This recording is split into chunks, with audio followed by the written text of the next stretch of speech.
அதாவது இன்னைக்கு ரெண்டு பேருக்கு தான் போட்டியே. ஒன்று அழுவினிக்கும், இன்னொன்று புழுவினிக்கும். ஒவ்வொரு மண்டபமாக தேடி தேடி போய் அழுகுது அழுவினி. அவன் மண்டபத்து வெளியில் போர்டு வைக்கிறான், எப்பா கல்யாண வீட்டுக்கு வந்தால் கல்யாணத்தை மட்டும் பேசி ஒப்பாரி வைக்காதான் போர்டு வச்சு விட்டுக்கிறான். இன்னொன்று புழுவினி சொல்கிற பொய்யெல்லாம் பார்த்தா ஐயோ புக்கு போட்டால் கூட எத்தனை புக்கு போகிறதுன்னு தெரியல. என் ஃபோட்டோ ஒருத்தர் ராணுவத்தில் இருக்கும்போது துப்பாக்கியில் ஒட்டிட்டான். எப்படியே துப்பாக்கியில் ஒட்டிட்டானா, உடனே அவனை ஜெயிலில் போட்டாங்களாம். அப்புறம் திருப்பி 2 மாதம் கழிச்சு வெளியே வந்தானா, மறுபடியும் துப்பாக்கியில் ஒட்டினானா. ஏய் என்ன அதெல்லாம் முடிச்சிடறேன் சார். இந்த வீடியோ எல்லாம் ரொம்ப வைரலான வீடியோ. சும்மா ஒரு 12 செகண்ட் இதை நீங்கள் போடணும் கண்டிப்பாக.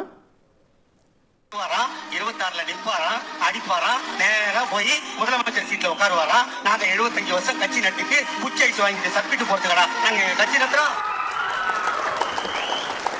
சரிண்ணா, திமுக குச்சி ஐஸ் வாங்கி தரவா?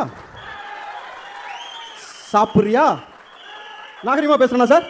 இல்லை, நான் நாகரிகமாக தான் பேசுவேன். ஏன்னா 75 வருஷம் கட்சி நேராக வருவாராம், சிஎம்மா இருப்பாராம், நாங்கள் குச்சி ஐஸ் வச்சு. இப்போ எங்கே உட்காந்துருக்காருன்னு தெரியல, நிறைய குச்சி ஐஸ் வாங்கி கொடுத்துருக்காங்க போல நம்ம பசங்க. ஆளை காணோம் சார்.